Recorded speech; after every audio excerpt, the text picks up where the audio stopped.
मित्रों, मैं हूं बिस्मिल आफ्ताब आलम। आप देख रहे हैं उर्दू हिंदी नॉलेज चैनल। आइए हिस्ट्री का जो कंटिन्यू सिलसिला चल रहा था उसी में बात करते हैं। 25 बहुत ही अहम, बहुत ही ख़ास क्वेश्चन हैं, उन पे बात करेंगे। इससे पहले कि अगर वीडियो आपने हिस्ट्री की नहीं देखी है तो आप उसको देख सकते हैं। किसी भी कंपटीशन की आप तैयारी कर रहे हैं उसके लिए बहुत ही अहम, बहुत ही ख़ास, बहुत ही महत्वपूर्ण प्रश्न है ये। देखिए, सबसे पहला प्रश्न ये है, किसके शासनकाल में सर्वप्रथम महाभारत का फ़ारसी में अनुवाद किया गया था? तो फ़ारसी में महाभारत का अनुवाद अगर पूछा जाता है तो आपका जवाब होगा, आपका उत्तर होना चाहिए अकबर।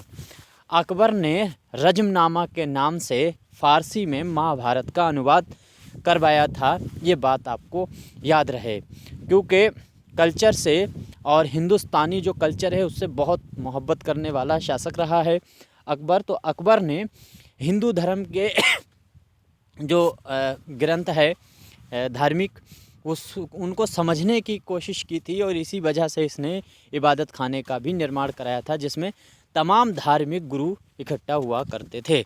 अगला प्रश्न देखते हैं। अगला प्रश्न देखिए, वही आ गया है, रजमनामा किसका फ़ारसी अनुवाद है? तो रामायण का है, महाभारत का है, सॉरी, ये तो सही है, आपको पता ही, अभी मैं बात कर चुका हूँ। अगला प्रश्न देखते हैं। अगला प्रश्न है, इनमें से कौन सा भूमि अनुदान राजस्व मुक्त था और दान स्वरूप दिया गया था? तो दान स्वरूप दिया जाता था और ये था नंबर 1 वाला ऑप्शन बिल्कुल सही होगा। मददे माश जो है, मददे माश का मतलब क्या होता है? ये फ़ारसी अल्फाज है, फ़ारसी वर्ड है। और मददे माश का मतलब मदद माने होता है हेल्प करना, और मददे माश, माश माने होता है रोज़गार। तो इस तरह से ये नाम रख दिया गया था, मददे माश। अगर आपसे ये प्रश्न पूछा जाता है कि कौन सा भूमि अनुदान जो है वो राजस्व मुक्त था और दान स्वरूप दिया जाता था, और ये कई कंपटीशनों में पूछा गया है, बहुत इम्पोर्टेंट क्वेश्चन है ये। अगला प्रश्न देखते हैं। वह मुग़ल महिला जिसे बादशाह बेगम की उपाधि दी गई थी, तो ये उपाधि किसको दी गई थी? ये उपाधि दी गई थी, यहाँ पे रोशन आरा का नाम दे रखा है। रोशन आरा नहीं होगा, वैसे जहाँ आरा होना चाहिए, और शाहजहाँ ने अपनी पुत्री को दिया था। तो शाहजहाँ ने जो है अपनी पुत्री को ये उपाधि दी थी। इस उपाधि का नाम आपको याद रहे, ये उपाधि थी बादशाह बेगम। और बाद में जो रोशन आरा है, वही जहाँ आरा नाम होना चाहिए, यहाँ पे जहाँ आरा थी उसको जो हरम की महिलाएं थीं उनकी मुखिया के तौर पे उसकी नियुक्ति कर दी गई थी। आगे प्रश्न देखते हैं। अगला प्रश्न है, इस प्रश्न को समझ लीजिए। मयूर सिंहासन किसके द्वारा 1739 में अपने साथ ले गया था? यानी कौन अपने साथ लेकर चला गया, ऐसे समझ लीजिए। प्रश्न सही नहीं टाइप किया गया है। पहली बात तो यह है कि मयूर सिंहासन पूछा जाता है किसने स्थापित कराया था, तो आपका सही उत्तर होगा शाहजहाँ। और शाहजहाँ जो है वो मुग़ल सल्तनत का शासक है। अब यहाँ पर थोड़ा सा 1 मिनट रुकिए। जब मुग़ल सल्तनत की स्थापना हुई थी तो अफ़गान को ख़त्म करके, अफ़गानी जो सल्तनत थी उसको ख़त्म करके बाबर ने मुग़ल जो ख़ानदान था, मुग़ल शासन की स्थापना की 1526 में पानीपत के प्रथम युद्ध में। तो किसे हराया था उन्होंने? अफ़गानियों को। और बाद में इन्हीं अफ़गानियों ने, इनकी 17वीं पीढ़ी से कांटेक्ट रखने वाला व्यक्ति है जिसका नाम है नादिर शाह। और नादिर शाह ने दिल्ली पर आक्रमण किया और जहां से कहा जाता है कि हमेशा के लिए मुग़ल सल्तनत को तीसरे पानीपत के युद्ध से समाप्त कर दिया, और यहीं से वो उठाकर मयूर सिंहासन अपने साथ लेकर अफ़गान चला गया। आगे देखते हैं प्रश्न। अगला प्रश्न है, औरंगज़ेब द्वारा किस त्यौहार को मनाने पर पाबंदी लगाई गई थी? यानी कौन से त्यौहार पर उसने पाबंदी लगाई थी? होली, दीपावली, नवरोज़ और दशहरा। तो आपको याद रहे कि दीपावली आपको हर हाल में याद रहे, दीपावली मनाने से नहीं उसने रोका, लेकिन उसने प्रतिबंध, जो पटाखे फोड़े जाते हैं उस पर प्रतिबंध लगा दिया था। तो दीपावली बिल्कुल ऑप्शन सही है। औरंगज़ेब ने ऐसे कई काम किए थे और कई धर्म के जो कुरीतियों के कार्य थे उन पर इसने प्रतिबंध लगाया। इस्लाम में भी जो कुरीतियाँ थीं उन पर भी प्रतिबंध लगाने का काम औरंगज़ेब ने किया था। तो औरंगज़ेब ने दीपावली में जो पटाखे फोड़े जाते थे उस पर प्रतिबंध लगाया था, ना कि त्यौहार पे लगाया था। प्रश्न पूछने का तरीका भी एक अलग हो जाता है। आगे देखते हैं। अगला प्रश्न है, पानीपत का प्रथम युद्ध कब लड़ा गया? तो अभी बात मैंने की थी, बाबर और इब्राहिम लोधी के बीच लड़ा गया और 1526 में ये लड़ा गया। यहीं से अफ़गान सत्ता थी जो लोधी वंश की वो ख़त्म हुई और मुग़ल सल्तनत की स्थापना हुई और मुग़ल सल्तनत का पहला शासक यहाँ पर बाबर बैठा और उसके बाद में उसकी जो है हुकूमत चलती रही 1857 तक। मुग़ल सल्तनत का आखिरी शासक जो है बहादुर शाह ज़फ़र है, ये बात भी याद रखें। और 1857 का दिल्ली से नेतृत्व किसने किया था पूछा जाता है कई बार, तो आपका उत्तर होगा बहादुर शाह ज़फ़र, जो मुग़ल सल्तनत का आखिरी शासक है और पहला शासक मुग़ल सल्तनत का बाबर था।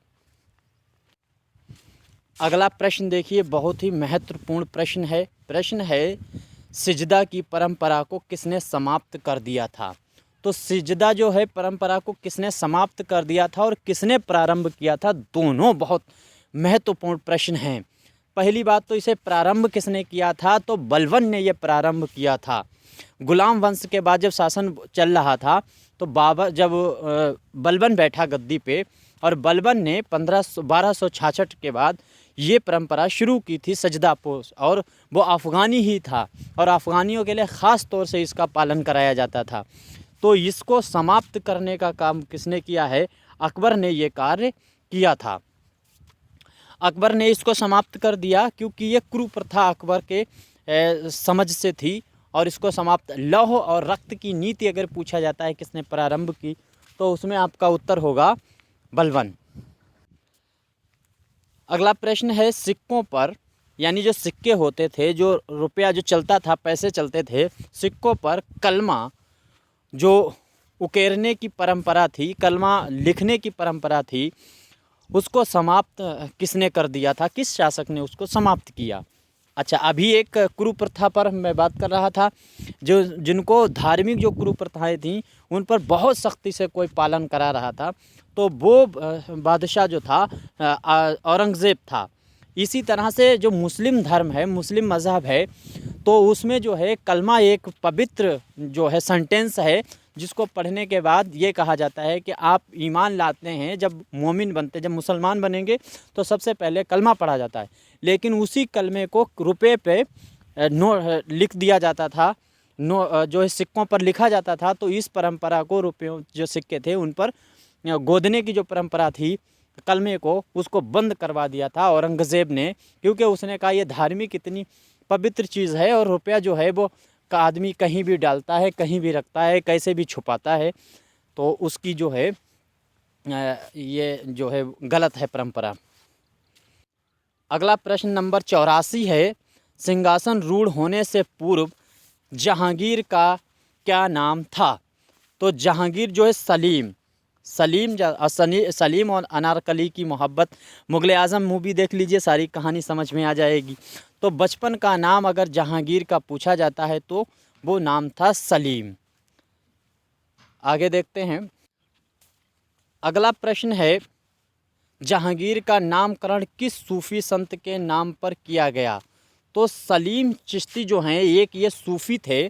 सूफ़ी संतों जैसे संत होते हैं, इसी तरह से सूफ़ी संप्रदाय में बहुत बड़े सूफ़ी हुए हैं सलीम चिश्ती।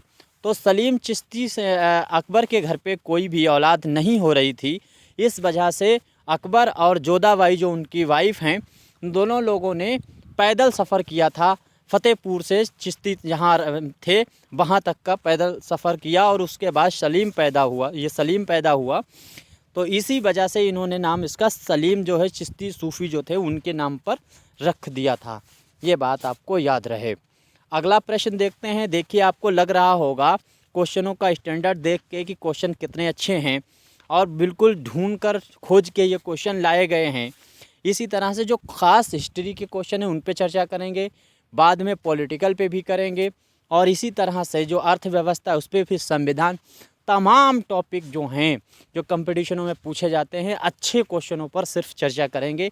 बहुत कम वीडियो अपलोड करते हैं। आपको अच्छी लगे तो लाइक कीजिए, और आपको लगता है किसी के लिए ये काम की हो सकती तो उसको शेयर कीजिए। अगला प्रश्न देखते हैं। प्रश्न है, जहांगीर द्वारा कौन सा सिक्का जारी किया गया था? तो जो यहाँ पर इन्होंने ऑप्शन जो दिया है, जो है टंका दे रखा है। ये जो है टकसाल रुपया जो था उसको जारी करने का कार्य किसने किया था? तो जहांगीर जो है उसके समय जो है ये रुपया जो है टकसार हुआ करता था। और टकसार क्या है? ये फ़ारसी वर्ड था, और फ़ारसी वर्ड ये धार्मिक ही जो है वर्ड है। और दूसरी चीज़ ये कहाँ से प्रारंभ किया गया? तो आगरा। अगर ताजमहल आप गए होंगे तो ताजमहल की जो दक्षिण में नदी जो बह रही है यमुना, उसके बाद जो स्थान है उस स्थान पे ये रुपया छपाई होती थी। आगे देखते हैं। प्रश्न नंबर 87 है, शिवाजी के उस बेटे का क्या नाम था जिसे औरंगज़ेब की आज्ञा से मृत्युदंड दिया गया? तो जो है संभाजी जो है, ये नाम बिल्कुल सही है। संभाजी के साथ इनके पुत्र थे। औरंगज़ेब ने इनकी हत्या करा दी थी और ये पुत्र थे शिवाजी के। अगला प्रश्न देखते हैं। ये बहुत आसान प्रश्न है लेकिन पूछा जाता है, इसके बाद में एक पलट कर पूछते हैं। दिल्ली में जामा मस्जिद का निर्माण किसके द्वारा कराया गया? तो शाहजहाँ हैं। शाहजहाँ ने दिल्ली की जामा मस्जिद का निर्माण कराया था। ठीक उसी के सामने उन्होंने लाल किले का भी निर्माण कराया है। लेकिन क्या है कि अगर पूछा जाता है आगरे की जामा मस्जिद का निर्माण किसने कराया है, तो आगरे वाली जामा मस्जिद का नाम हर हाल में याद रखें। उसका पूछा जाता है, उसका भी नाम शाहजहाँ ही लगाएंगे। उन्हीं ने, शाहजहाँ ने ही आगरा और दिल्ली दोनों की जामा मस्जिद का निर्माण कराया था। आगे अगला प्रश्न देखते हैं। प्रश्न है कि हुमायूं पहली बार सिंहासन पर कब बैठा? तो 1526 से लेकर 1530 तक 4 साल ही सिर्फ शासन किया है बाबर ने। और बाबर जो है हुमायूं उसका बड़ा पुत्र है। 4 पुत्र थे बाबर के, जिनमें सबसे बड़ा पुत्र जो है वो हुमायूं है, जिसकी तबीयत ख़राब हो गई ऐसा कहा जाता है। और फिर उसकी तबीयत ठीक ना हो पाने की वजह से बाबर परेशान था। तो बाबर ने किसी फ़कीर से पूछा, तो उन्होंने कहा कि अगर आप दुआ मांगते हैं ईश्वर से तो आपका पुत्र सही हो सकता है, लेकिन इसके बदले आप हो सकते हैं बीमार। तो मतलब उन्होंने दुआ मांगी और कहा जाता है कि बाबर इस तरह से धीरे धीरे बीमार होना शुरू हुआ और हुमायूं ठीक हो गया। और हुमायूं जो है 1530 में गद्दी पे बैठा और 1539 तक इसने शासन किया कंटिन्यू। और उसके बाद 1539 में इसका चौसा का युद्ध इसका और शेरशाह सूरी का हुआ। हुमायूं और शेरशाह सूरी के मध्य चौसा का युद्ध हुआ, जिसमें हुमायूं पराजित हुआ। और पराजित हो जाने के बाद में हुमायूं ने क्या किया, भागकर ईरान चला गया और वहाँ से फिर से उसने सेना जो है संगठित की और फिर आक्रमण भारत पे किया। और 1555 में पुनः इसने जो है गद्दी प्राप्त कर ली थी। तो वो ऐसा पूछा जाता है वो कौन सा शासक है जिसकी गद्दी मुग़ल सल्तनत में चली गई फिर से पुनः वापस प्राप्त कर ली?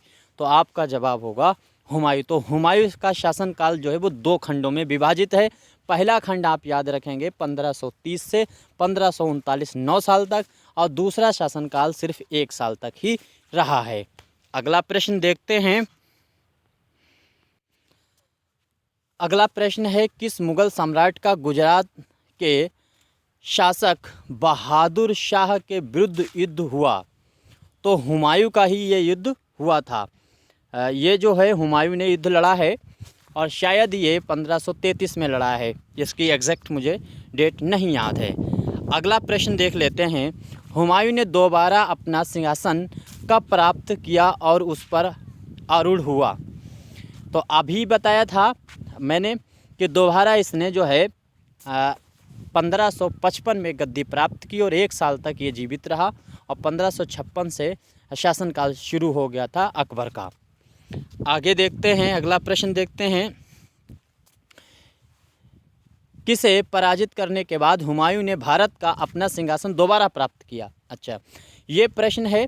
तो कहने का मतलब 1539 में हुमायूं हारा और हुमायूं हारने के बाद चौसा के युद्ध से भाग गया, लेकिन पुनः जब उसने आक्रमण किया तो यहाँ पर शेर शाह सूरी ख़त्म हो चुका था, उसका लड़का जो है इस्लाम शाह वो भी ख़त्म हो चुका। अब उसका पोता है आदिल शाह, आदिल शाह का नाम आदिल ख़ान भी है। तो ये बिल्कुल सही है, इसी को पराजित करके पुनः मुग़ल सल्तनत की स्थापना की थी हुमायूं ने।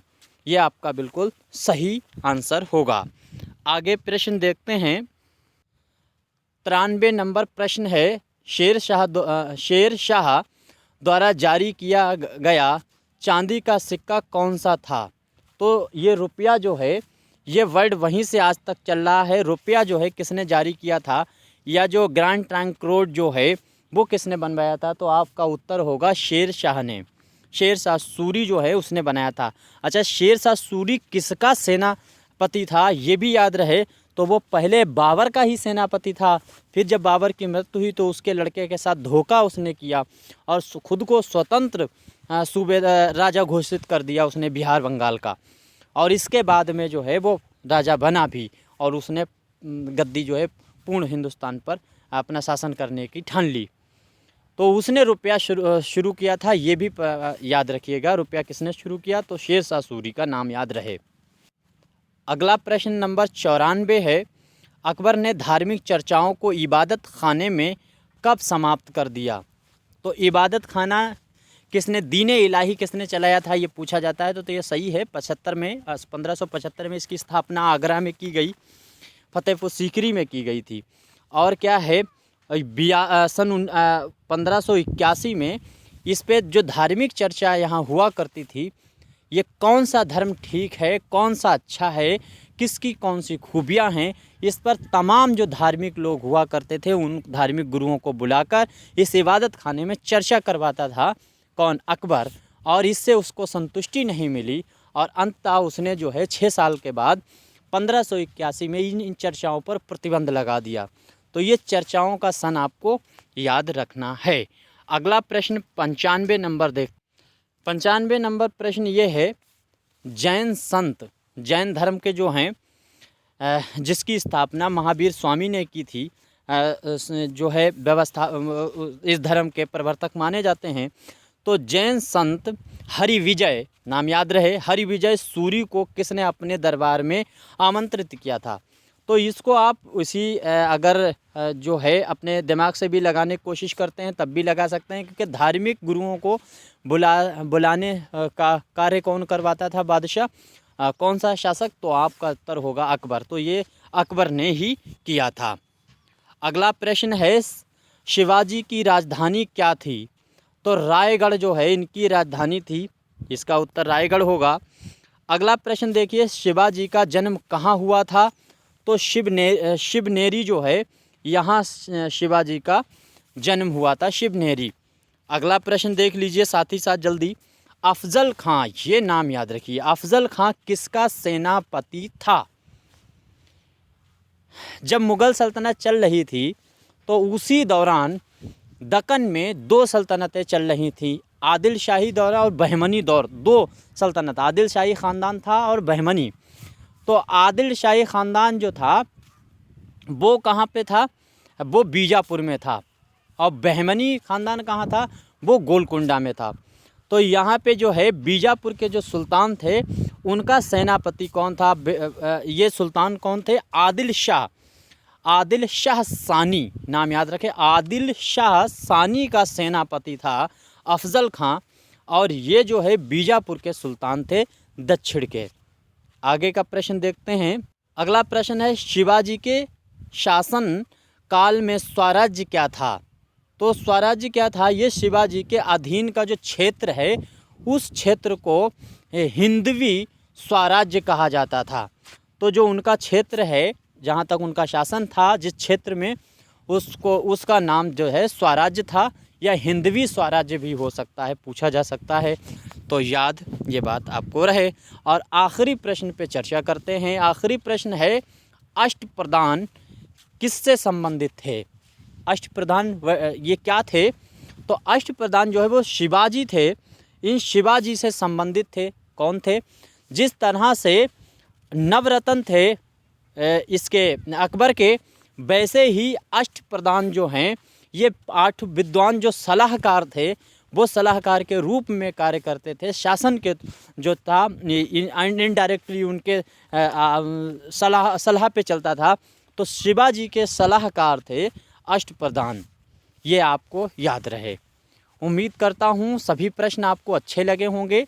वीडियो औरों तक शेयर कर सकते हैं और इसी तरह से जो अच्छे प्रश्न हैं मिडिवल हिस्ट्री से निकाल कर मैं आपके सामने रखूँगा। बहुत ज़्यादा नहीं, बहुत कम प्रश्नों पर ही चर्चा करेंगे और ऐसे प्रश्नों पर चर्चा करने की कोशिश करेंगे जिससे प्रश्न जो है वो परीक्षा में फंसें।